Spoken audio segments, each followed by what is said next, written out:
Zepto has filed its DRHP for its upcoming IPO, and I wanted to analyze it from a strategy and an analytical point of view, where we go deep into its numbers and we try to connect their business and strategy with their financials, and we try to understand what the strengths and what the weaknesses are, basically where it lacks and where it has a lot of chance to improve. So let's get into it. I think the main question that we need to answer first and foremost is, why is still Zepto a loss-making company? It made a loss of 5,905 crores in the year FY 2026. Yeah, let's try to understand why exactly that is happening. And for your information, wherever you see a page number on this presentation, you will be able to find out that same screenshot on the page number that is given on the slide. So this is something that is just for your reference. So basically, let's start from the revenue from operations for the year 2026, which was 22,623 crore rupees.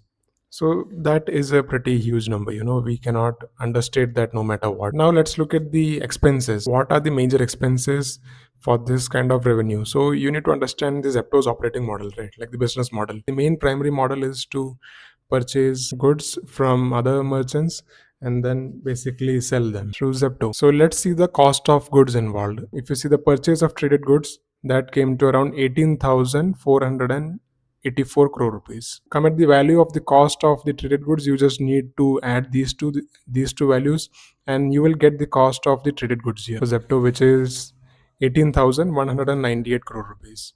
And if you look at the percentage value in terms of revenue for this cost of traded goods, it comes to around 80%. 80% of the revenue goes into buying these goods. Basically, the cost of goods sold, that is 80%. So that's a huge chunk, we can all say. The second biggest expense is the delivery and benefits expense. The delivery and benefits expense, which comes to around 3,046 crore rupees, which is again 13% of the revenue. 13% of the revenue is not a small number again. So this is the kind of expense that goes into paying the operational staff that is at the warehouses and the dark stores. Basically, the delivery drivers and the handling and the packaging charges that you see, right? This is what basically feeds them, the delivery and the handling expense. This is the one of the major expenses for Zepto. So 13% of the revenue again goes into paying this operational staff.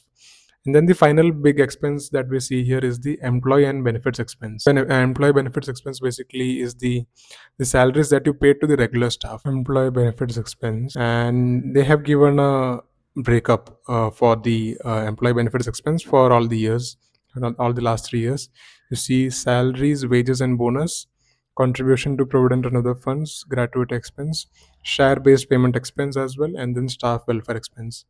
So this is what all got together. We get it as 17,846 million rupees. So basically, again, yeah, 1,784 crore rupees. So that again is 7.89% of the revenue. I want you guys to understand from this breakdown of the revenue of Zepto is that just these three costs, the cost of the trading goods, delivery and handling expense, and the employee benefits expense, these three costs together is more than the revenue of from ops that Zepto is currently getting. So yeah, there is something that is, I believe, like inherently not working out in the Zepto's business model as of now. I want to call that out like a huge caveat, like as of now. I mean, we don't know how it's going to work out in the future. But as of now, there is something that is not very good in the Zepto's business model, because just these three business expenses together, the cost of goods sold, the COGS, and the delivery and handling expense, and the employee benefits expense, just these three costs together uh, goes to around more than 100% of the revenue. If you just take the two costs, like the COGS and the delivery, which is basically the whole model of Zepto, even that goes to around 95% of revenue. 95% of the revenue. So just imagine, like, you have just a 5% razor thin margin. So it's obviously the whole play is around efficiency and improvement. Even in Zepto's DRHP, they have given a strategy called densification strategy, through which they have shown a flywheel, basically like more orders, more volume, and then they go and open more dark stores, basically reducing the average order per distance per order. Average distance per order reduces, which basically increases the user value. They order more. So they have given a kind of a flywheel, which basically suggests that this is going to get cheap, like this is margins are going to improve. But as of now, currently it's, it's a 5 percentage margin business, which, it's not very good for, the kind of valuation that they're asking for. But yeah. Now let's look at the increasing trend of the lease liabilities and warehousing expenses as shown in their financials as well. So now the reason why I wanted to specifically note on these two expenses, that is lease liabilities and warehousing expenses, is because, Zepto has always, and like not just Zepto, but every other technology company that we see, this growth focused tech company that we see, has been always been claiming that they're a technology native company, and that, they are basically capital efficient. They are an asset light, they work on an asset light business model. But when you look at these expenses, these huge expenses in their income and loss statement in their balance sheet, it's very hard to ignore these kind of huge expenses, because they are spending a lot of money on setting up these warehouses, setting up these dark stores. They're also spending a lot of money on getting that area, for getting the lease for that area, the interest payment that they have to pay for that lease, for that area in which the dark stores are operated in.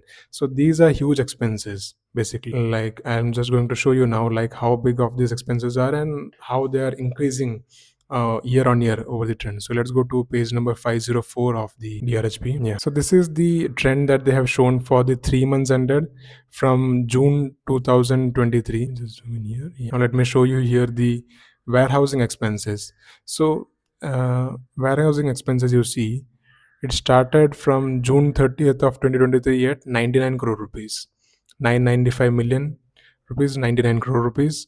And 3 months ended March 31st, 2026, it is now at 510 crore rupees, 510. So from 99 to 510. You understand that, right? Like warehousing expenses, they jumped from 99 to 510 crore rupees. And basically, if you look at any other expense in this particular sheet, like the advertisement expenses, software expenses, you will see that there is sometimes a dip, and then it goes up, and then again there's a dip, and then again it goes up. Like for example, it was like for June 30th, 2023, it was 316 million, that 31 crore rupees. Then it jumped to 41, then it jumped to 98, then it jumped to 132, and then again declined to 93 crores. So that is the trend for advertisement, and you will see the same trend for software as well. Like it goes up, it goes up, then it comes down, and then again it falls. So that is the trend for majority of the expenses that you see in Zepto's model. Like it will go up, like advertisement, software, anything they can scale, and they see that okay, economies of scale is reaching, they're able to spend down on it. But lease and warehousing expenses, they are not able to decrease their expenses on that. So next, let's go to the lease liabilities. Yeah. So this is the lease liabilities on page number 503. The lease liabilities also, they have given the trend for 3 months ended since June 30th, 2023. So let's go here. You see, it was 7 crore rupees, 71 million, 7 crore rupees in 3 months ended June 30, 2023. And it has consistently increased. It has been consistently going up and up and up. And now it has reached 64 crore rupees. 64 crore rupees in lease liabilities. And this is the interest expense. So this is not like the completely they're paying off their, the lease, the principal payment of their lease. This is just the interest portion of the lease that they are paying, which is 64 crore rupees. So if you see the trend, it jumped from 7 crores to 64, almost 9x, right? So that is what I wanted to highlight to you in this particular section of the increasing trend of lease liabilities and warehousing expenses. Basically, that these are just increasing expenses, which Zepto is not able to bring down even after so much economies of scale, basically, as they say. Like 22,000 crore rupees of revenue, it's not a small number. Even, and they need these kind of expenses, huge expenses in terms of lease liabilities and warehousing expenses to get to this kind of revenue. So that is one thing that is inherently a weakness of this quick commerce business model. And if you go to the page number 213 uh, of the DRHP, you will see this you will see that they have given a lot of their analysis basically, and like what makes them scalable, like how they are going to become profitable and everything. And if you go here, profitability of quick commerce, yeah, if you just read this portion, like with high throughput, technology driven efficiencies, and continuous improvement in last mile operations, quick commerce models can unlock significant operating leverage and operate with sustained profitability, maintaining a capital efficient, asset light distribution model. Asset light. Yeah, basically, they just want to say that they don't own anything, that is capital intensive. They are basically leasing the place where the dark store is operated. So it's, asset light. I don't know how much asset light it means, because that warehousing and dark store expenses and the lease liabilities are just going up. So it's not an asset light and a capital efficient distribution model as they claim, I would say. But I don't know. I don't know enough about this industry, and I need to learn. Now let's look at the free cash flow analysis for Zepto. Let's go to the DRHP, and they have basically defined it very well. Net cash used in operating activities minus all this stuff. So that is how you arrive at free cash flow. So if you look at it on year-on-year basis, from 2004 it was 1,200 and minus 1,241 crore rupees. In 2025 it jumped to minus 5,332 crore rupees, and then it dipped a little to minus 4,329 crore rupees. But you see the trend, like it minus 12, and then it jumped to minus 53, and then it declined to minus 43. So on a free cash flow basis, it's not improved a lot. But considering the amount of the volume of orders that they're making now in a year, so in 2024 it was like 132 million orders, and 2025 it was 332 million. 2026 it just completely jumped, and it's almost like 640 million orders. So that is why you see the free cash flow per order, it has significantly improved from 2024 where it was minus 93, and 2025 where it was negative 160, and now it is around minus 67 rupees. So free cash flow per order basis, that has significantly improved, and something that is a good sign for Zepto. Let's move on to the dark store unit economics for Zepto, and we are going to focus mainly on these metrics, which is the adjusted EBITDA per order, fixed cost per order, the digital marketing cost per order, and the supply chain variable cost per order. And I have highlighted the supply chain variable cost because that is, I felt, one of the more important ones. So let's go to the DRHP, page number 560. So they have given on a 3 months basis from June 30th, 2023, right? Yeah. So the way that they have designed the adjusted EBITDA is basically, you can see this note. Adjusted EBITDA is defined as the loss for the period before exceptional items and taxes, plus the finance cost, depreciation and amortization expense, plus the share-based payment expense, plus sundry assets written off, plus the fair value loss on financial instruments, less other income, less rental payments for the leases, less the payment for acquiring right of use assets for the period. This is how they have defined the adjusted EBITDA for the period. So adjusted EBITDA per order, if you look at on a trend basis, and the 3 months ended June 30th, 2023, it was minus 95. It went up to minus 131 in 3 month and ending September 30, 2024. And now it has gone completely down to negative 59.40 in the 3 month ending March 31, 2026. And I think on a per order basis, this makes sense, because the number of orders that they're delivering on a yearly basis, on a 3 months basis, is like too much. Is a lot of They're delivering a lot of orders now, and so that is why their adjusted EBITDA per order is also going quite down. But if you just see on an adjusted EBITDA basis, when it was in 3 months ending September 30, 2024, it was minus 8,218 million rupees, and now in March 31, 2026 is negative 12,475 million rupees. So minus 8 to minus 12. So that is not a huge improvement, but if you see it on an per order basis, it makes sense. Like it's minus 131 to minus 59. And the reason for that is obviously the huge volume of orders that they are delivering. Let's move on and see the fixed cost and the digital marketing cost and the supply chain variable cost. So fixed cost per order. So let's see how they have defined the fixed cost per order, which is 12. Yeah. So fixed cost per order is defined as employee benefits expense less the share-based payment expense plus the rental payments for their leases.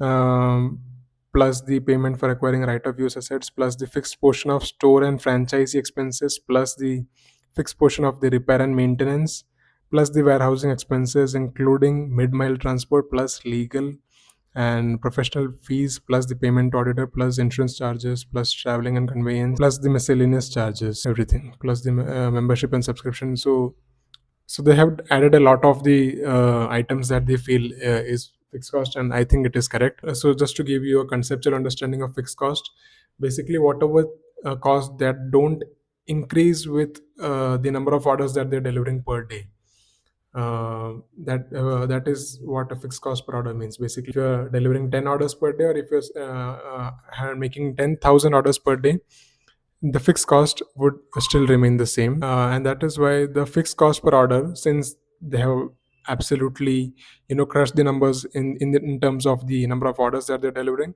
the fixed cost per order, I believe it has gone drastically down. So it was 80 rupees in June, 3 months ending June 2023, and now it has come down to 52 rupees for the 3 months ending March 2026. So they're absolutely crushing in this fixed cost per order terms. So let's give a tick there. Now let's move on to the digital marketing cost per order. So digital marketing cost per order also, since Zepto as a brand has gained a lot of attention, and is one of the uh, high growth, and text is one of the startups which is known for its high growth and tech nativeness. Um, it does not need to spend a lot more on digital marketing now. So it was 10 rupees in June 30th 2023, and now it increased a bit to 51 rupees, and then now it is back to 1 rupee of digital marketing cost per order. So that is really good. And digital marketing cost, I don't think we need to define it basically, but let's still see that it's defined as advertisement expenses, social media promotions, and digital marketing. So basically, whatever social media and digital marketing stuff, the ads that you see for Zepto, divided by the number of orders. So digital marketing cost, they are doing it well. So digital marketing cost per order is also fine. Now let's look at the supply chain variable cost per order. So this is what I feel, is one of the weaknesses of the Zepto's model. Not just Zepto's business model, but the quick commerce business model in general is suffering from this, I believe, because if you look at the 3 months ending June 30, 2023, the supply chain variable cost was 63 rupees. So let me just write it down here. June 30th, 64 rupees, sorry, 63 rupees. In the 3 months ending June 30, 2023, it was 63 rupees. And now, if you look at March 31st, 2026, 3 months ending, it's 61.24 rupees. So you see, after all these years of economies of scale and basically whatever efficiency that they could bring in, the supply chain variable cost per order is still down 2 rupees from 63.03. It has now become 61.24. So an improvement of 2 rupees over the 3 years in supply chain variable cost. So you can imagine that's not a very good thing to have, just an efficiency of 2 rupees over 3 years. So, and this cost just scales with the number of orders that they do. And we'll explore further in this video why Zepto cannot drastically bring this cost down because of its dependency on the gig workers, the operational staff. So we'll discuss further, but I just wanted to highlight this cost because this is one of the biggest weaknesses in the quick commerce model, and also Zepto's, the supply chain variable cost per order. Talking about the total number of orders that they're making over the years, so that has been a huge jump. I think Zepto is the fastest growing quick commerce platform because of the kind of growth that they're seeing. So total number of orders in FY23, it was 70 million.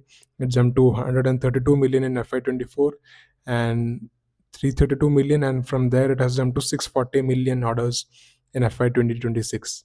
So kudos to Zepto on that. A huge kind of growth that they have seen. Also, I wanted to talk about this dark store unit economics.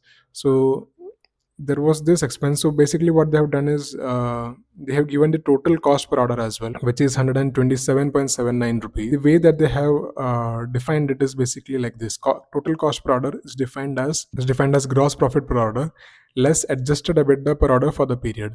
So it's not like they have defined it like total cost for the order will be like this cost, this plus this cost plus this cost plus this cost, but instead they have defined it as in a gross profit per order less the adjusted EBITDA per order for the period.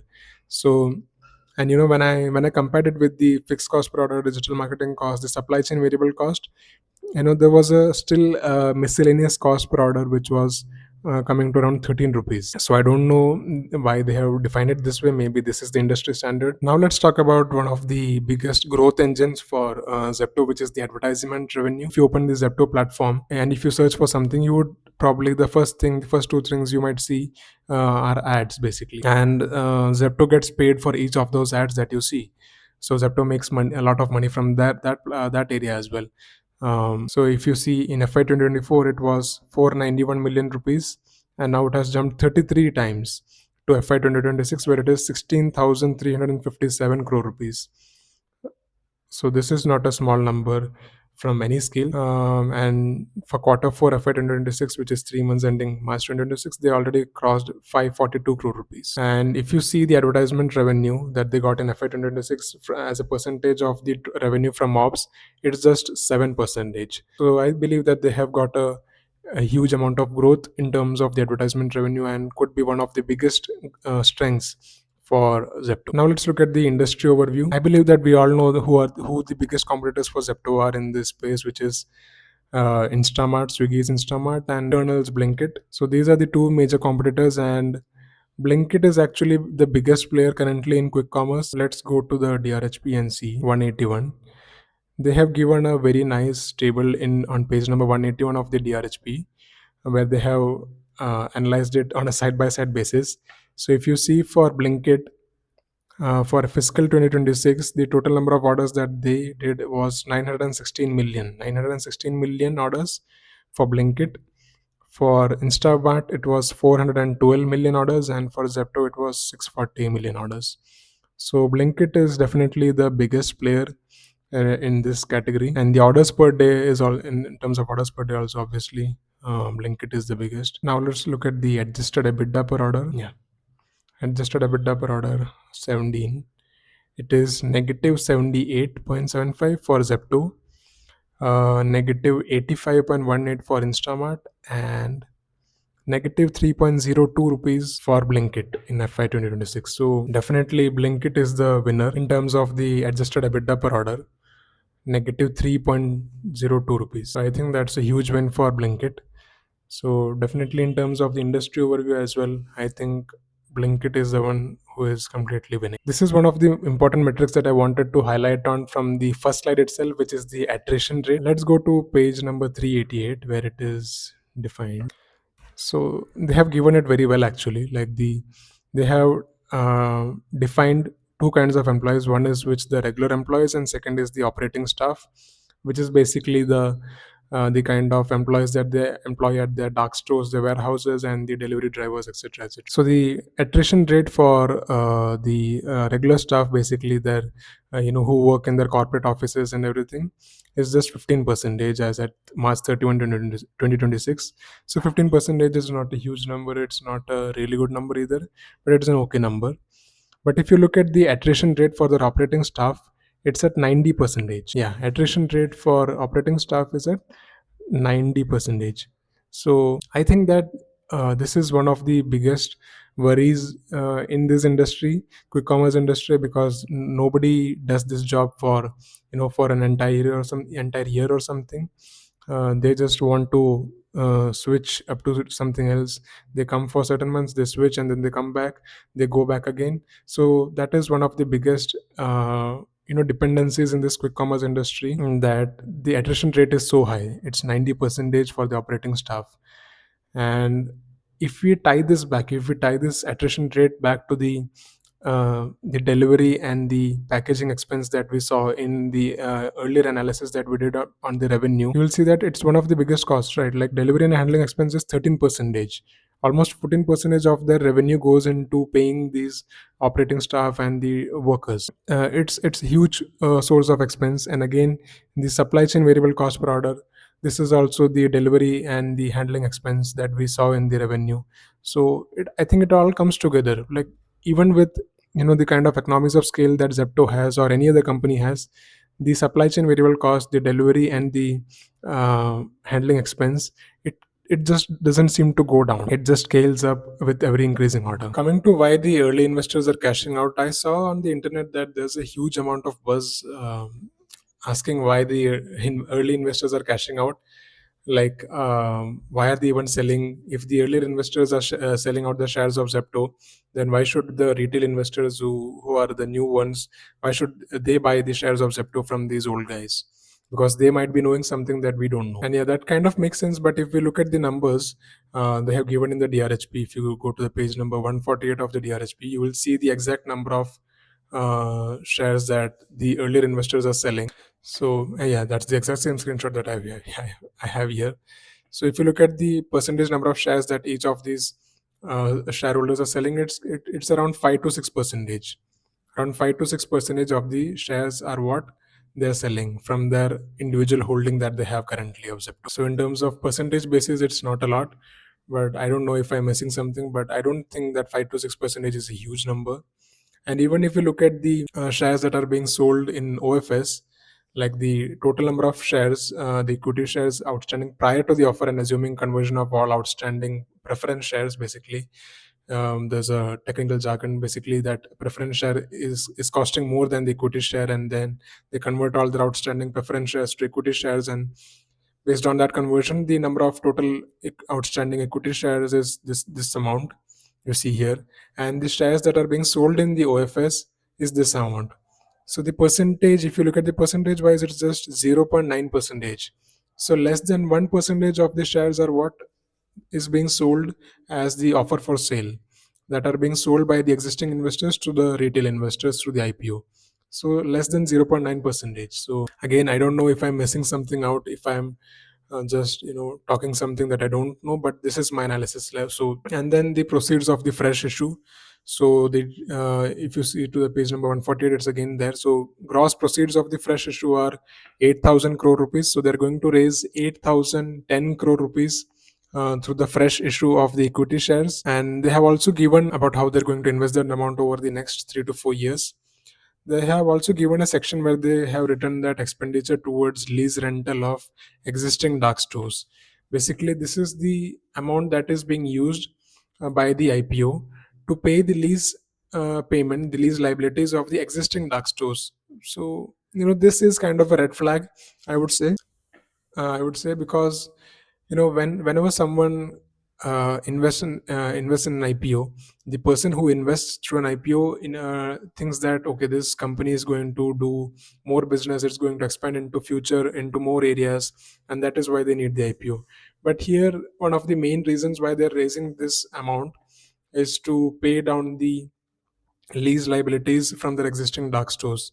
So if you see here, the number of dark stores that they have given and the lease expenditure also they have given 490 crore rupees, 229 crore rupees, 880 crore rupees. So I don't know, maybe this is not a very good thing to see in the IPO that they are using this amount to pay down the lease rentals of existing dark stores. But yeah, so yeah, coming to the conclusion of this analysis of Zepto's DRHP, I believe that they have a lot of strengths right now, one of which it is advertising. The second is the huge network of dark stores that they have built, which basically allows them to deliver a huge number of orders per day. So these are the kind of strengths that the Zepto's business model and Zepto as a company has.